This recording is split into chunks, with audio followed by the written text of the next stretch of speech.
नमस्कार प्यारे बच्चों। ये आज आपकी वर्कशीट नंबर 23 से 27 अगस्त 2020 की है और क्लास 10th इंग्लिश की है। ठीक है बेटा, ये आपकी जो दूसरी बुक है जिसको फुटप्रिंट्स विदाउट फीट बोलते हैं 10th क्लास की, उससे ये आज का आपका है। ये कॉम्प्रहेंशन है। इसमें एक लिखा है ये वेटेज ऑफ सप्लीमेंट रीडर। ठीक है, इसमें आपका ये लिखा है क्वेश्चन नंबर 8 वर्कशीट पे दिया है और क्वेश्चन नंबर 10 ये आपके एग्ज़ाम से रिलेटेड बताया गया है कि आपका कैसा है। 2 short answer type question 30 to 40 words के आते हैं। ठीक है, 4 मार्क्स के। 1 लॉन्ग आंसर आता है 100 to 150 वर्ड्स के। ये 8 मार्क्स का आता है आपके एग्ज़ाम में। खैर, आज की जो वर्कशीट है कॉम्प्रहेंशन पे बेस है। इसका चैप्टर फर्स्ट है आपका अ ट्रम्प ऑफ सर्जरी। ठीक है, ये आपके चैप्टर का नाम है। इसमें क्या होता है, मैं ज़्यादा डिटेल में नहीं जाऊंगा, मैं शॉर्ट में हल्की सी समरी में आपको बता दूं कि एक होती हैं मिसेज पेम्परे। मिसेज पेम्परे के पास एक जो है एक कुत्ता पाल रखा था उन्होंने, जिसका नाम है ट्रिकी।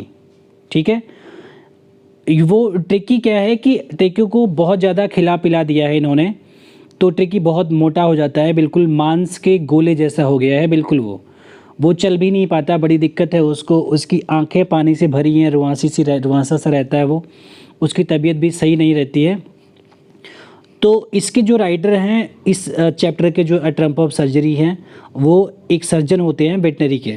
वेटरनरी मतलब होता है ऐसे जो डॉक्टर होते हैं जो जानवरों के डॉक्टर होते हैं, उसमें सर्जन होते हैं, उनका नाम होता है डॉक्टर हैरियट। तो वो उस ट्रम्प ऑफ सर्जरी, वो जो कुत्ते की सर्जरी करते हैं, बीमार होता है, तो उसके बारे में इस चैप्टर के बारे में पूरे बताया गया है। ये डॉक्टर हैरियट डिस्क्राइब करते हैं, बताते हैं कि उस कुत्ते के बारे में क्या क्या हुआ, उसकी जो ओनर थी, उसकी जो मालकिन थी, वो कैसी थी, उनके बारे में पूरी डिटेल दी गई है इस स्टोरी में। हम पढ़ के शुरू करते हैं। ठीक है, ये tricky a small dog. Tricky एक छोटा सा जो डॉग होता है, is pampered and cover fed by his rich mistress. बेटा, मैं पहले भी बताता रहता हूँ, आप एक पेन लेके बैठिएगा और एक कॉपी लेके बैठिएगा, जिसमें जो टफ मीनिंग है वो मैं आपको बताता रहूँगा। ठीक है, पैम्पर्ड मतलब होता है किसी को बहुत ज़्यादा लाड प्यार करना, किसी को बहुत ज़्यादा प्यार करना, उसको बोलते हैं। ओवरफेड, ज़रूरत से ज़्यादा अगर किसी को खिला देंगे हम तो ओवरफेड होता है उसका मतलब। और पैम्पर्ड मतलब मैंने बताया अभी आपको कि किसी को बहुत ज़्यादा लाड प्यार करो तो पैम्पर्ड होता है। ठीक है, हिज रिच मिस्ट्रेस कह रहा है कि ट्रिकी जो एक स्मॉल डॉग है वो बहुत ज़्यादा लाड प्यार किया जाता है, ओवरफेड किया जाता है, ज़रूरत से ज़्यादा खिलाया जाता है। बाय किसके द्वारा? अपनी रिच मिस्ट्रेस के द्वारा, अपनी जो अमीर मालकिन होती हैं उनके द्वारा, उसके द्वारा। He falls seriously ill and his mistress consult a veterinarian surgeon doctor Herriot who narrates the story of the dog treatments. ठीक है, dogs treatment. How does the dog recover.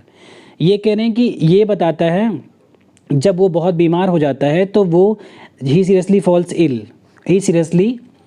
Seriously ill मतलब वो जब ज़्यादा सीरियसली बीमार हो जाता है तो उनकी मिस्ट्रेस कंसल्ट करती हैं एक वेटनरियन सर्जन से, जिनका नाम होता है डॉक्टर हैरियट। वो बताते हैं स्टोरी के बारे में कि डॉग का ट्रीटमेंट कैसे हुआ। ठीक है, और वो रिकवर कैसे हुआ। ये तो हल्का फुल्का आपको चैप्टर के बारे में हिंट है। लिखा, read the following extract and answer the questions that follow. ये आपको एक्सट्रैक्ट जो पैसेज है ये पढ़ना है और नीचे जो इसके आंसर हैं वो आपको देने हैं। ठीक है, चलो बेटा शुरू करते हैं। ये पैसेज पढ़ना आप ध्यान से पढ़िएगा, क्योंकि आगे की जो वर्कशीट के जो क्वेश्चन है वो इसी पे बेस्ड है। ठीक है, तो जितने ध्यान से आप पढ़ेंगे क्वेश्चन को सॉल्व करने में, समझने में उतनी ही आसानी होगी। लिखा है, I was really worried about tricky this time. मैं ट्रिकी के बारे में अभी, I was really about worried, मैं वाकई में, वास्तविक रूप से, सच में मैं बहुत चिंतित था। अबाउट ट्रिकी दिस टाइम, मैं ट्रिकी के बारे में। ठीक है, I had pulled up my car when I saw him in the street. मैंने उसको गली में देखा था जब मैंने अपनी कार को खोला, ठीक है, या मैंने कार के देखा जब, तो उसको मैंने अपनी गली में देखा था, एक गली में देखा था, with his mistress and I was shocked, उसकी मालकिन के साथ मैंने देखा था। एंड आई वॉज शॉक्ड, तब मैं बहुत शॉक्ड हुआ था। एट हिज अपीयरेंस, उसको, उसके दिखावे पे, उसकी जो दिखता है जैसे वो दिखता है उस पे मैं बहुत चिंतित हुआ था। अपीयरेंस मतलब होता है उसकी बाह्य जो आकृति होती है, जो उसका दिखता है हमें, जो जैसे ढांचा होता है। ठीक है, आभासी रूप से उसको बोलते हैं हम अपीयरेंस। ठीक है, तो वो देख के बहुत चिंतित हुए थे। He had become hugely fat, वह बहुत ज़्यादा मोटा हो गया था। Like a heated sauce with a leg at each corner. Sausage, heated sausage बेटा वो होता है, सॉसेज मतलब होता है कि मांस का एक ऐसा टुकड़ा, ठीक है, जिससे जैसे कीमा बनाते हैं, जो अगर नॉनवेज खाते हैं उनको पता होगा कि कीमा क्या होता है, ठीक है। तो कीमे जैसा होता है मांस का एक टुकड़ा जो बिल्कुल भुना हुआ होता है, लाल लाल, ठीक है। तो ये कह रहा है कि he had become hugely fat, वह बहुत मोटा हो गया था। लाइक ए हीटेड सॉसेज, मांस के टुकड़े जैसा था बिल्कुल, ठीक है, एक कीमे जैसा था। With a leg at each corner, ऐसा लग रहा था कि वो ऐसा मांस का टुकड़ा है जिसके चारों कोने पर एक एक पैर लगा दिया गया हो, ठीक है। वो ऐसा गोल मटोल दिख रहा था, बिल्कुल मांस वाला, बिल्कुल मोटा सा। His eyes blood shot and Rumi, ठीक है। ब्लड शॉट मतलब जैसे होता है कि थक्का होता है नहीं, जैसे उनकी आंखों पे लाल लाल धब्बे पड़ गए थे उसकी आंखों में, ठीक है। और रूमी, और रूमी पढ़ेंगे बेटा, रूमी का मतलब है उसकी आंखें ऐसी लगती थी जैसे पानी से भरी हो, बिल्कुल रुआंसी जैसे, ठीक है। Stared straight ahead and his tongue lolled from his jaws, उसके जबड़े से जो उसकी जीभ है बिल्कुल वो लटकती रहती थी और आंखें ऐसे पानी से बिल्कुल भरी हुई थी, ठीक है। आगे मिसेज पैम्प्रे हेस्टेन टू एक्सप्लेन, मिसेज पैम्प्रे ने जल्दी से एक्सप्लेन किया। He was so listless, listless बहुत अच्छा वर्ड है, इसका मतलब होता है जिसके अंदर उत्साह बिल्कुल रह ना गया हो, जो बिल्कुल थक गया हो, ठीक है, जिसके अंदर एनर्जी ना हो, वह ही वॉज सो लिस्टलेस, वह बिल्कुल निरुत्साही हो गया है, बिल्कुल थक गया है, उसके अंदर एनर्जी नहीं बची है। मिस्टर हैरियट, मिस्टर हैरियट किसने कहा? इन ने, मिसेज पैम्फ्रे ने एक्सप्लेन किया मिस्टर हैरियट से, किसके बारे में? ही के बारे में, ही मतलब डॉग के बारे में, कि वो इतना थक गया है बिल्कुल, उसके अंदर एनर्जी है ही नहीं, बिल्कुल निरुत्साही हो गया है वो। He seemed to have no energy, ऐसा लगता है कि उसके अंदर बिल्कुल एनर्जी नहीं बची है। I thought he must be suffering from malnutrition, so I have been giving him some little extras between meals to build him up. ये कह रही हैं कौन? मिसेज पैम्प्रे। मिसेज पैम्प्रे कह रही हैं कि वो मुझे ऐसा लग रहा था कि वो मेल न्यूट्रिशन से सफ़र कर रहा है, मतलब कि उसके अंदर बहुत ज़्यादा प्रोटीन कुछ है ही नहीं, मतलब उसके अंदर कुछ एनर्जी नहीं बची है, वो कुपोषित हो गया है, मुझे ऐसा लग रहा था। मिसेज पैम्प्रे कह रही है कि so I have been giving him सब extra little meals, extras meals between meals to build him up, उसको मेंटेन करने के लिए, उसको ठीक करने के लिए फिर उन्होंने क्या कहा कि उसको एक्स्ट्रा मील दे रही थी उसकी, ताकि वो और ज़्यादा स्वस्थ हो जाए। Some malt and cod liver oil and a bowl of Horlicks at night to make him sleep nothing much really. वो कह रही थी कि उसको बिल्डअप करने के लिए, उसको न्यूट्रिशन देने के लिए, क्योंकि वो उसको लग रही थी कि वो मेल न्यूट्रिशन का शिकार है, कुपोषित हो चुका है वो, तो उसको और शोषित करने के लिए, उसका पोषण भरपूर करने के लिए वो हॉर्लिक्स भी देती थी, कॉड लीवर ऑयल मछली का तेल देती थी, ठीक है। सब मॉल्ट, मॉल्ट मतलब होता है कि ऐसा दूध जो जौ मिला होता नहीं, उसको देती थी। ये बहुत सारे उसको ऐसी चीज़ें खिलाती थी जिसको वो और ज़्यादा स्वस्थ हो जाए, और होता क्या था कि इस एवज में वो और ज़्यादा मोटा हो जाता था, ठीक है। And did you cut down on the sweet things that I told you. ये कौन कह रहा है बेटा? ये कह रहे हैं डॉक्टर हैरियट। डॉक्टर हैरियट कह रहे हैं कि and did you cut down on the sweet things as I told you, जैसा कि मैंने आपसे बोला था कि उसको कुछ मीठी चीज़ें जो देती हैं उसमें कट डाउन कर दीजिएगा, कटौती कर दीजिएगा, किसमें? स्वीट थिंग्स में। इन्होंने बोला था जैसा एज आई टोल्ड यू, मैंने जैसा आपसे बोला था कि आपने वो कम किया। Oh I did for a bit, कौन कह रहा है? मिसेज पैम्प्रे कह रही हैं, ये मिसेज पैम्प्रे कह रही हैं कि oh I did for a bit, मैंने थोड़ा कम किया था, but he seemed to be so weak, लेकिन ऐसा लग रहा था कि वो बहुत ज़्यादा कमज़ोर है, कमज़ोर हो जा रहा है। आई हैड टू रिलेंट, जब उनको लगा कि ऐसा वो बहुत ज़्यादा कमज़ोर हो जा रहा है, तो इन्होंने क्या किया कि आई हैड टू रिलेंट, मतलब मैंने ढीला कर दिया, ढीला या सुस्त कर दिया, या मैंने छोड़ दिया, क्या कम कर दिया, कि उसके जो हमने मिठाई देने से मना किया था तो मैंने पहले इन्होंने कम किया, फिर क्या है कि जब उनको लगा कि ये बहुत वीक हो जा रहा है तब इन्होंने मिठाई देना फिर से शुरू कर दिया, ठीक है। उस प्रोसेस में इन्होंने कटौती किया। ये मिठाई फिर से देना शुरू कर दी। डॉक्टर ने मना किया था कि इसको ज़्यादा मीठी चीज़ें नहीं देना है।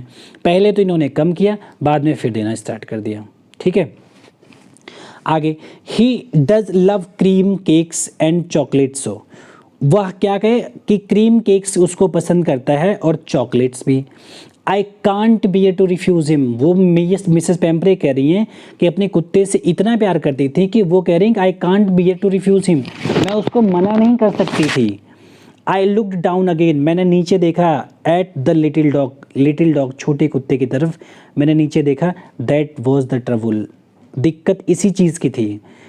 क्या थी? Tricki's only fault was greed. Tricki की जो एक कमी थी इकलौती, वो क्या था? वो बहुत लालची था। He had never been known to refuse food. उसको पता ही नहीं होता था कभी कि खाने को मना कैसे करते हैं।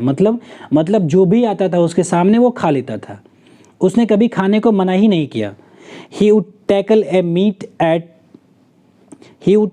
मील at any hour of the day at night. वो कह रहा है कि किसी भी टाइम पे वो खा सकता था, वो खाने को किसी भी टाइम जब भी मिले वो खा लेता था। उसने कभी सीखा ही नहीं था कि किसी चीज़ को हम रिफ्यूज़ कैसे करते हैं, मना कैसे करते हैं। चलो बेटा, ये पैसेज हो गया आपका कॉम्प्रहेंशन था, जैसे मैंने आपको बताया था। इसमें आपने रीड द फॉलोइंग क्वेश्चंस, आपको ये क्वेश्चंस देखने हैं, पढ़ने हैं और इसके आंसर देने हैं। ठीक है, चलो मैं थोड़ा कोशिश करता हूँ कि आपको जल्दी जल्दी बता सकूँ, क्योंकि वीडियो भी बहुत लंबा हो जा रहा है। चलो मैं कोशिश करता हूँ। लिखा है कि who is I referred to in the above extract. जो ऊपर ये जो पैसेज है उसमें ये जो शब्द रिफ़र किया गया है आई, ये किसके लिए है? तो बेटा यहाँ से मैं पढ़ना शुरू करता हूँ, आप एक बार देख लेना, बहुत अच्छे से पढ़ना है। लिखा है कि I was really about ट्रिकीज this time. ये आई जो यूज़ हुआ है, ये जो ट्रम्प ऑफ सर्जरी के लेखक हैं James Harriet, mister James Harriet, उनके लिए यूज़ किया गया है। ठीक है, तो पहले क्वेश्चन का आपका आंसर हो गया कि I is referred in the above extract किसके लिए? जेम्स हैरियट के लिए। I is referred to the James Herriot. ठीक है, why was he worried? Worried कौन था? चिंतित कौन था? ठीक है, ये पैसेज देखिए आप, ऊपर जो वरीड था, चिंतित किसके बारे में? ठीक है, वाई वॉज ही वरीड, वो क्यों चिंतित था? क्योंकि वो चिंतित इसलिए था कि ट्रिकी जो है वो दिन ब दिन मोटा होता जा रहा था। ठीक है, तो ट्रिकी दिन ब दिन मोटा होता जा रहा था, इसलिए वो चिंतित था। थर्ड देख लेते हैं। What did Mrs Pumphrey think the dog was suffering from? Mrs Pumphrey को ऐसा क्यों लगा कि डॉग जो है वो सफरिंग फ्रॉम है? किससे? अभी इस पैसेज में उन्होंने बताया था, उनको ऐसा लगा कि ये लिखा है कि ही must be suffering from mail nutrition. उनको लगा था कि वह जो है वो कुपोषित हो रहा है, उसको प्रोटीन्स वगैरह जो उसको न्यूट्रिशंस हैं वो उसको नहीं मिल पा रहे हैं, इसलिए वो चिंतित थी। Fourth, why was Mrs Pumphrey giving little extra between meals to him? Mrs Pumphrey उसको थोड़ा सा एक्स्ट्रा मील्स के बीच में क्यों दे देती थी? क्यों? देख लेते हैं यहाँ से, मैं इसका आंसर बता देता हूँ ऐसे, या आपको दिखा देता हूँ। ठीक है, यहाँ से देखिए, वो ये लिखा है कि I have been giving him some little extra between meals to build him up. To build him up का मतलब है कि उनको लग रहा था कि वो बहुत कमज़ोर हो गया है, तो उसको स्ट्रॉन्ग करने के लिए उसको बीच में, मील्स के बीच में उसको एक्स्ट्रा खिलाती थी। ठीक है, number 5, what sweet things are being referred in this extract? इस एक्सट्रैक्ट में स्वीट थिंग्स कौन सी रिफ़र की गई हैं? ये देखो बेटा, इसमें लिखा है कि he does love cream cakes. ठीक है, क्रीम केक्स हैं, ये देखो क्रीम केक्स, और क्या था? चॉकलेट्स। सो वो स्वीट के बारे में रिफ़र किया गया है इस पैसेज में, क्रीम चॉकलेट। ठीक है, क्रीम केक और चॉकलेट के बारे में इसको रिफ़र किया गया है। ठीक है, अगला देखते हैं। लिखा है कि find the word from the passage which means option given in the brackets. ये आपको सामने ये ABCD करके ये वर्ड दिए गए हैं, आपको ये ABCD करके दिए गए हैं ना, इनके सामने एक ये है, एक ये है, 2 ऑप्शन दिए गए हैं, दोनों में से आपको चुनना है कि इसका मतलब सही मीनिंग क्या है। एक्सेसिबली मतलब होता है कि ज़रूरत से ज़्यादा अधिक, जिसकी आपको ज़रूरत है अगर उससे ज़्यादा, जैसे आप 2 रोटी खाते हैं तो आपको 6 रोटी दे दी जाए, तो आपको ज़रूरत है दो रोटी की नीड है, आपको एक्सेसिव हो गया, 2 की जगह वो 6 रोटी हो गया, तो आदमी क्या हो गया, एक्सेसिवली मतलब होता है बहुत ज़्यादा। ठीक है, मैंने वर्ड मीनिंग में बताया था कि रूमी मतलब होता है जिनकी आंखें भरी हों, और ह्यूजली मतलब होता है बहुत ज़्यादा मोटा। ह्यूजली मतलब होता है बहुत ज़्यादा में वो बड़े के सेंस में भी हो सकता है, मोटे के सेंस में, अधिक के सेंस में, हर सेंस में आप यूज कर सकते हैं। ठीक है, तो एक्सेसिव मतलब ह्यूज। सेकेंड में आता है अ वाटरी डिस्चार्ज फ्रॉम नोज़ और आइज़। ये मैंने अभी बताया था कि जिनकी आंखों में पानी भरा होता है, वाटरी डिस्चार्ज मतलब जिसकी आंखों से पानी निकलता रहता है। ठीक है, रूमी। ब्लड शॉट मतलब मैंने बताया था कि खून का, ब्लड का थक्का थोड़ा थोड़ा। ठीक है, lacking energy and enthusiasm. Lacking energy and enthusiasm, energy मतलब लैकिंग एनर्जी जिसके में एनर्जी का अभाव हो, ऊर्जा की कमी हो। एंथुजियाज्म मतलब उत्साहित कम हो, जिसके अंदर उत्साह ना हो। ऐसा क्या होगा, सफरिंग मतलब होता है कि कष्ट वाला, जो सफ़र कर रहा हो, तकलीफ उठा रहे हो। लिस्टलेस मतलब लैक ऑफ एनर्जी, जिसके अंदर ऊर्जा ना बची हो। ठीक है, तो इसका क्या हो जाएगा, listless. Next, to reduce the quality of something, किसी की क्वालिटी को रिड्यूस करना, कम करना, क्या होता है, कट डाउन। क्योंकि रिफ्यूज़ मतलब मना करना होता है, कट डाउन मतलब होता है जितनी आपको ज़रूरत है उसमें से उसकी क्वांटिटी को कम कर देना। सातवां है, लास्ट है, what is the opposite of sweet. Sweet मतलब होता है मीठा। मैं एक क्वेश्चन आपको दे रहा हूँ, ठीक है, मीठे का अपोजिट क्या होगा ये आपको बताना है। बेटा वर्कशीट समझ में आएगी आपको, 1-2 बार देखिएगा, थोड़ा टफ है तो आप 1-2 बार इसको देखिएगा, समझिएगा, फिर आपको कोई दिक्कत होगी तो फिर आप कमेंट बॉक्स में कमेंट कर लीजिएगा। ठीक है, कहीं कोई समझने में दिक्कत होगी तो आप हमको ज़रूर बताइएगा। ठीक है, आज की वर्कशीट के लिए बस इतना ही, धन्यवाद।